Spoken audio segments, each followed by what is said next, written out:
દેવીદાસ. ગુરુ બ્રહ્મા ગુરુ વિષ્ણુ ગુરુદેવો મહેશ્વરા ગુરુ સાક્ષાત પરિબ્રહ્મ તસ્મૈ શ્રી ગુરુવે નમઃ.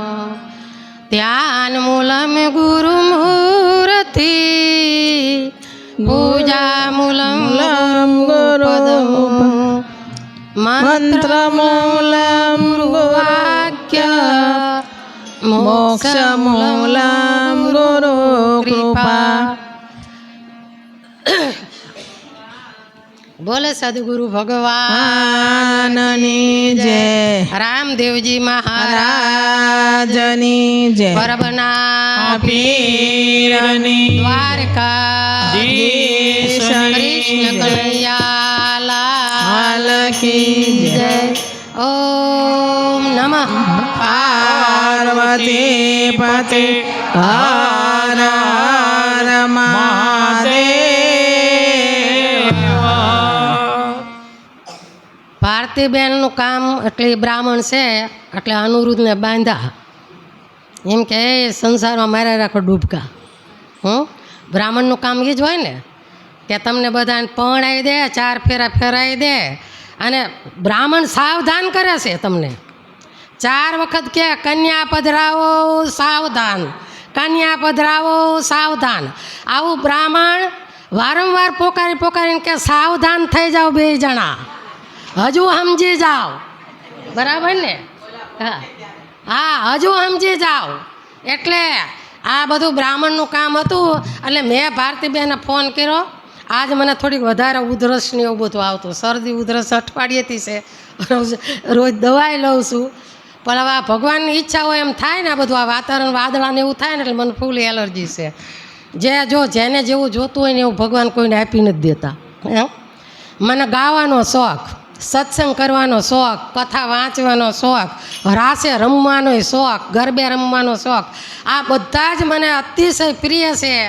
એ અત્યારે મારી પાસે એકય ભગવાન ન રહેવા દીધા. કંઠને ગળું જ વહી ગયું. ના કે એક દિવસ સમય ભગવાને એવો આપ્યો તો 18 વર્ષની ઉંમરે મેં ભેખ લીધો, દીક્ષા લીધી, ગામડે ભજન ગાતી હતી. એક રાતના એક હારે 24 ભજન એક હારે હું એકલી જ ગાતી. હો સગરામભાઈ. અને અત્યાર સુધીમાં કોઈ દી મેં નોટ નથી રાખી ભજન ગાવામાં. હું કોકને વાતે કરતી હતી કે 100 ભજન મને મોઢે યાદ હતા, 100 ભજન મોઢે યાદ હતા. કારણ કે નાની હતી ને ત્યારે કુટુંબમાં એક દાદા હતા, એ સરપંચ હતા, એટલે ભજન કરવા જાય એમની હારે હું ભજન કરવા જતી. અહીંયા ગામડામાં ઠાકર થાળી હોય એટલે ઠાકર થાળીમાં જાઉં ને ઈવડાઈ જે ભજન ગાય ને એ તરત મારે ટેપ થઈ જતા. એકવાર ગાય એટલે હું એ ભજન યાદ મને રહી જ ગયું હોય. જેટલી યાદ શક્તિ હતી એટલી અત્યારે ઓછી થઈ ગઈ. સમજા? એ વખતે ખૂબ યાદ શક્તિ હતી, અત્યારે ખૂબ ઓછી થઈ ગઈ.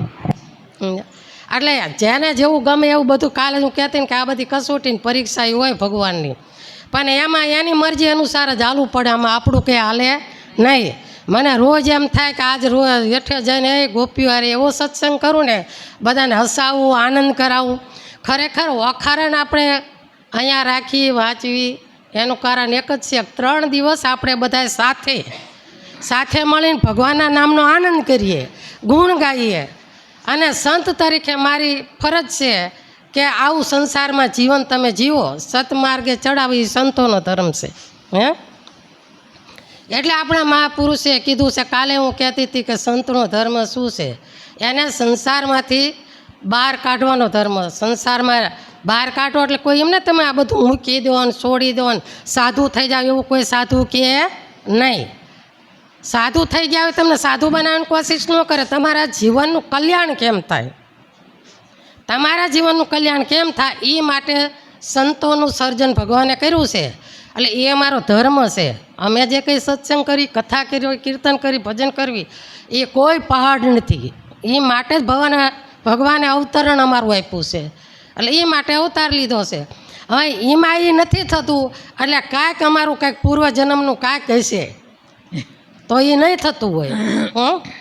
નકર આ બધું આપણે ઈસવી થતું જ હોય ને એમ. એટલે એ જે મારે જોઈ છે એ નથી મળતું. એનું કારણ કંઈક મારી ભક્તિમાં ખામી છે, કે ભગવાન પ્રત્યે પ્રેમમાં ખામી છે, એવું મારામાં કંઈક ખામી છે એટલે ભગવાન એ લાભ મને નથી આપતા એમ. આ તો જન્મોજન્મથી આ જીવ હાલ્યો આવે છે કે આ જન્મનું ક્યાં, કાલે આપણે કેમ બધી વાલિયા લૂંટારાની વાત કરી, બધાનું જન્મ ભગવાને પણ ઋણ ચૂક્યું છે. એટલે આ જન્મમાં કદાચ ભગવાન જે કરતો એનું ગણિત કોઈ દી ખોટું ન હોય, એનું 100% એનું ગણિત બહુ સાચું હોય. કદાચ એને સાધુ શરીરમાં એને બધાય આ દેહમાં કંઈક રોગ ભોગવવા મોકલાય છે, એ કે આ જન્મમાં ભોગવી લો, કંઈક બીજો સારો અવતાર દેવાનો હોય છે મને, કે બીજો સારો અવતાર દે. એમાં હા, હું તો ભગવાન એમ જ કહું છું કે જન્મો જન્મ મનુષ્ય અવતાર ખરો પણ સંતનો જન્મ, મનુષ્ય જન્મ આપજે પણ સંતનો જન્મ આપજે. અને એક સારો મને એવો વક્તા બનાવજે કે હું કથા જ કર્યા કરું. રાતે ભગવાન પાસે આ જ પ્રાર્થના હું કરું છું કે મને એવો વક્તા કરાવજે, રામાયણ વંચાય કે ભાગવત વંચાય, પણ અનેક તીર્થોમાં બધે હું કથા કરું અને ભક્તો સાથે આનંદ કરું, તારા ગુણ ગૌરાવું. આવો અવતાર આપવો હોય ને તો જ બીજી વાર મોકલજે, નકે હું તો ભગવાન એમ કહું તું જા રહેતો ને એમ મને રાખજે. બાકી મૃત્યુલોકમાં આવું નથી. આવા બધા પાપ ને કર્મ ને ધર્મ ને નિંદાન આ બધું કરવા માટે તો પાપ બાંધવાના ને, આ બધું કરવા નથી આવું મૃત્યુલોકમાં. મૃત્યુલોકમાં જો મોકલવા હોય તો બસ ભક્તિ સત્સંગ કથા કરવા માટે મોકલજે. આવું ભગવાનને રાતનો દી હું પોકારીને પ્રાર્થના કરું છું. જે મારા અંતરની પ્રાર્થના છે એ તમે ગોપીઓ આગળ મેં રજૂ કરી. બાકી આમાં કોઈ વખાણની વાત નથી, કોઈ વસ્તુ નથી, પણ હું જે ભગવાનને પ્રાર્થના કરું છું એ તમારી આગળ રજૂઆત કરી. બાકી સંતોનો સ્વભાવ આપણે કાયમ માટે હું ગાઉં છું. સંતોનો સ્વભાવ છે ઓ જાને તાની ગોદના જેવો, એક ડગલું મેં આગળ દીઠા જનનીથી જગદી, એક ડગલું મેં આગળ દીઠા જનનીથી જગદી. માત સુવરાવે સંત જગાડે, મેળવી દે ભગવાન સંતોનો સ્વભાવ છે એવો જનેતાની ગોદના જેવો. જનેતાની ગોદ મહાપુરુષે શા માટે કીધી છે કે જનેતા છે ને એનો નાનું બાળક હોય એને નવરાવે, ધોવરાવે, ખવરાવે, પીવરાવે, બધું જ એનું પાલન કરે, એને મોટું કરે. એટલે ભગવાને એવું કીધું છે કે સંસારમાં માં છે ને જનેતા, એ એના બાળકને મોટો કરીને ભણાવે, ગણાવે, નોકરી કરીને છેલ્લે પરણાવી દે. એમ એ માનો ધર્મ જે છે ને એ જનેતાને તોલ કોઈ ન આવે. કોઈ દીકરા કોઈ માત પિતાનું ઋણ ચૂકવી શકે નહીં.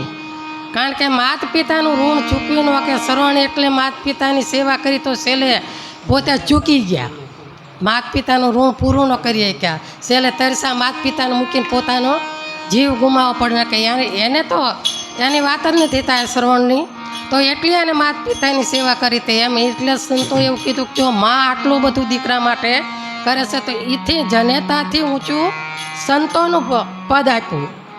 જનેતા કરતાં કે મારી જનેતાને તોલ કોઈ ન આવે. દર વખતે આપણે કહેવી છે ને કે મીઠે મધુને મીઠા મેવલા, એથી મીઠી છે મોરી માત. જો આપણે આ તાર ગાવું નથી, તમ તાર આપણે વખારણ લઈ લઈશું, સમજા?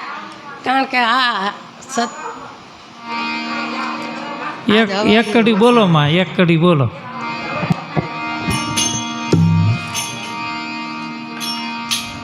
જનનીની જોડ સખી નહીં જડે રેલો, જનનીની જોડ સખી નહીં જડે રેલો. મીઠા મધુને મીઠા મેહુલા રેલો, મીઠા મધુર ને મીઠા મેહુલા રેલો. મીઠી મીઠી છે મોરી માતા રે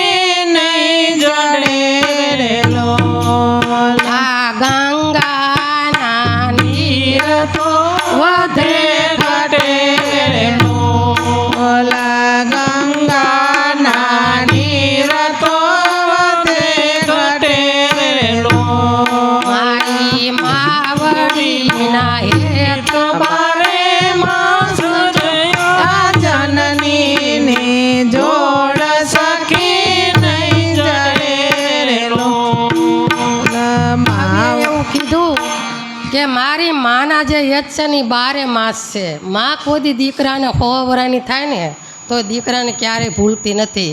બેની 12 મહિને યાદ કરે, રક્ષાબંધન આવે ને ભાઈને સંભાળે. પત્ની 12 દાડા, મહાપુરુષ એવું કીધું કે 12 દાડા પતિને એવું રાખે, 13મા દાડે પરપુરુષને વરવાઈની આશા કરે.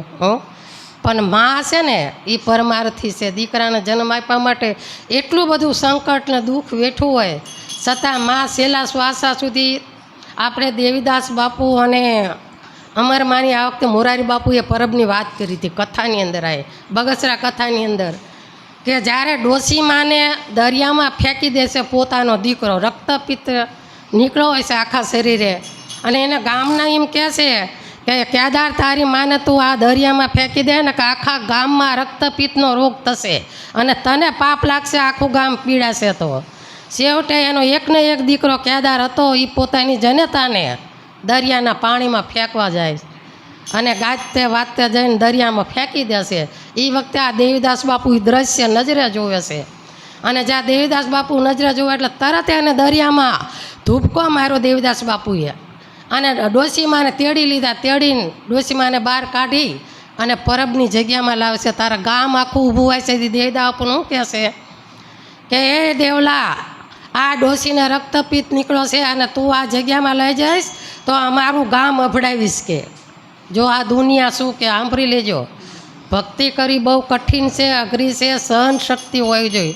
ખાંદીરે ખમે માથા પૃથ્વી વાઢી ખમે વનરાય, કઠન વચન મારા સંતો ખમે નિર્સાયરમાં સમાય. કઠન વચન છે ને એ સંતો સહન કરી લે. એટલે દેવદાસ બાપુએ કીધું કે આ માને હું મારી જગ્યામાં લઈ જઈશ અને આ માની હું સેવા કરીશ. જગ્યામાં લઈ જાય છે લીમડાના પાણીના, આ બધી દેશી ઔષધિ. અત્યારે આપણા બધી વિલાતી દવાઓ ખાઈ અને શરીરમાં અનેક પ્રકારના રોગ આવ્યા. એ વખતે બધી દેશી ઔષધિઓ હતી. તાવ આવ્યો હતી તોય તો એમ કે ભાઈ આને ઓલી ફાંકી ખવડાવી દો ને મામેજાની, એટલે તાવ ઉતરી જશે. એમ પેટમાં દુખતું હોય તો ઓલા કેંગસા કહેવાય ને, હા ગેંગડા એ વાટી અને એને ખવડાવી દે એટલે પેટમાં દુખતું મટી જતું. આવી દેશી ઔષધિ આખું આવી હોય તો માં એને ઓલું ભણ કહેવાય, ભણ એવું ઝીણું ભણ આવતું પાવડર જેવું, એને આમ કરીને આંખમાં આંજી દે અને આંખની ગરમી નીકળી જાય અને આંખું ચોખ્ખી થઈ જાય. અત્યારે આપણે આંખું આવે તો દવાખાને જ આવી કેટલાય ટીપા દિવસમાં પાડવી 4-5 વખત. આ બધી દેશી ઔષધિ હતી. તેથી ઔષધિથી માણસના રોગ મટી જતા હતા. એટલે દેવીદાસ બાપુએ લીમડાના પાણીને ગરમ કરી ઉકાળી અને એના પોલ લઈ અને માતાજીને જે ડોશીમાને રક્તપિત્તનો રોગ એટલે આખા શરીરે પરવું નીકળવું, પરવું એટલે રસી, અને ચાંદા પડી ગયેલા, એ આખા શરીરે ધોવે તો એની માને આટલી પીડા છે. તો એ માં શું બોલે છે, કેદાર બેટા કેદાર, એ કેદાર, એના છોકરાનું નામ કેદાર હતું. હવે એ કેદારે એની હગી જનેતાને દરિયામાં ફેંકી દીધી, ફેંકીને ઘરે વયો ગયો. તોય તે એ માં આ પીડામાં કેદાર કેદાર બોલે છે. એ વખતે દેવીદાસ બાપુ એમ કહે છે કે માં તું મને તારો કેદાર માની લે ને, હું તારો દીકરો છું ને, કે હું તારો દીકરો છું, તું મને કેદાર માની લે. કે દેવીદાસ બદલે તું મને કેદાર કહીને બોલાય કે માં તારા મનના જે કે મનોરથ છે, તારા મનની જે લાગણીઓ છે દીકરા પર, તેની તારી જે અંતરની ભાવના છે ને એ શાંત થાય. એટલે કહેવાનો મતલબ કે જનેતાની તોલે કોઈ ન આવે તોય ભગવાને એના કરતાં સંતોને એક પદ આગળ કેમ કીધા, જનેતાથી. એને કીધું ને કે જનેતાથી એક ડગલું મેં આગળ દીઠા જગતમાં જગ સંત. કે સંતોનો ધર્મ એ છે કે મા દીકરાને પરણાવે પછી સંસારમાં નાખે. સંસારમાં ગયા પછી એને તરવા માટે કોઈ હરિગુરુ સંતના ચરણે જવું પડે. એટલે સંતોનો ધર્મ છે સંસારમાંથી તારવા માટેનો. એટલે જનેતા કરતાં એક ડગલું આગળ કીધા એને. આ મહાપુરુષો કવિઓ જે બધાય એટલી બધી વાણીઓ, ભજન, સંતવાણીઓ આપણને એટલું બધું સમજાવે છે આપણા જીવનમાં કે અદ્ભુત રીતે આપણા જીવનનું જો આપણા જીવને સમજાય તો જીવમાંથી શિવ બની જાય માણસ. જો એમ કહે ને કે ગુરુ ગોવિંદ દોનું ખડા કિસકો લાગુ પાય, બલિહારી ગુરુ દેવની મને ગોવિંદિયા બતાય. એટલે ગુરુની જરૂર છે. ભગવાને એમ કે રામાયણની અંદર ગુરુપદનું શ્રેષ્ઠ માતમ આપ્યું છે કે બ્રાહ્મણ હતા, શિવની પૂજા કરતા હતા, તુલસીકૃત રામાયણની અંદર આવે જ છે. અને ઊભા થયા ને પોતાના ગુરુજીને પગે ન લાગ્યા એટલે ભોળાનાથ પ્રગટ થઈને હરાપ દીધો કે જા તું કાગડો થઈ જા. હે તો ગુરુ મહારાજ દયાળુ હોય એટલે માફી માગે છે અને કહે છે, આ તમે બધા સાંભળ્યું જ હશે તુલસીકૃત રામાયણની અંદર ગુરુનો મહિમા ગૌસ્વામી તુલસીદાસે વર્ણવ્યો છે કે રામાયણની અંદર ગુરુ પદ પંકજ સેવતા, હે 14 લોક પૂજાય. આવો રામાયણની અંદર ગુરુનો પદનો મહિમા બતાવ્યો છે. ખરાબ દેશે ગુરુ મહારાજ એમ કહે છે કે મારો શિષ્ય છે, હે ભગવાન ભોળાનાથ એની ભૂલ થઈ ગઈ અને ક્ષમા કરો એને માફ કરો. પણ ભોળાનાથે કીધું કે મારો હરાબ દીધો એ મિથ્યા ન થાય કે કાગડો તેને થવું જ પડશે. હે આપણે દશરથ રાજા હતા ને હરાબ દીધો શ્રવણના માતા પિતા, એ મિથ્યા તો ન જ થયો. દશરથ રાજાને ભોગવવું જ પડ્યું. 4 દીકરાના વિયોગમાં મૃત્યુ એને લેવું જ પડ્યું અને મરવાનું થયું. એટલે એ આને શરાપ લાગ્યો, એ શરાપ મિથ્યા ન થયો. પણ ગુરુ મહારાજની અરજી સાંભળીને જો કેમ કહે છે કે ગુરુ થકી ગોવિંદ મળે. એટલે ગુરુ મહારાજે પ્રાર્થના કરી એટલે ભોળાનાથે એવું કીધું કે એ કાગડો થશે પણ એને પૂર્વનું જ્ઞાન રહી જશે અને તુલસીકૃત રામાયણની જ્યારે રચના થશે ત્યારે કાગભૂષણજી તરીકે એ પૂજાય છે. કેટલી પદવી ઊંચી આપી દીધી. એટલે કીધું કે ગોવિંદ થકી ગુરુ મળે, કે ગુરુ ગોવિંદ કરતાં અધિક છે જો મનમાં રાખે ટેક. ઈશ્વર સેવા અનેક દિન, ગુરુ સેવા દિન એક. ગુરુજીની એક દિનની સેવા કરો અને ભગવાનની કાયમ સેવા કરો, એટલી ગુરુ સેવાનો મહિમા છે. એટલે આપણા સંતો આગળ જવું, સત્સંગ સાંભળવો, આપણા જીવનનું કલ્યાણ થાય એવું કરવું. આ બધા ઉત્તર બધા હરાપ દીધા હોય તો આશીર્વાદમાં વળે છે, પણ કારણ કે એમની ભક્તિ હોય છે. માણસ માત્રને ભક્તિ કરવી જરૂર છે, ભગવાનનું નામ લેવું જરૂરી છે. એટલે હંમેશા માટે ભગવાનનું નામ સ્મરણ તો કરવું અને ભક્તિ કરવી. આપણે આજ તમારા જો જાન લઈને આવવાનું માંડૈયાને એટલે આજ તમે બધા આવ્યા છો મોડા. હો રાઈટ 3:30 કાલની કરતા મોડા હતા, બધા જ મોડા કાલની કરતા. 3:30 મેં ફોન કર્યો ત્યારે ભારતીબેન કે મંદિર હતા, બરાબર. પછી મેં તો કેટલા જણા આવ્યા છે કે ફોન ચાલુ રાખો, હું કહું. અંદર આવીને એમને મને કીધું 5 જણા 6 જણા બેઠા છે. મેં તો હવે આવે ને એટલે તમે વખારણ ચાલુ કરી દેજો આજ, કારણ કે આપણી પાસે સમય નહીં રહે. એટલે હવે વેવાણ આવ્યા છે એટલે વેવાણ ગાવી, બરાબર ને? બરાબર. હવે સત્સંગનો સમય હવે કાં ઓલે ગયા વખતે કહેતા ને 5 દિવસ રાખવા પડશે તો જ આપણે મેળ આવશે.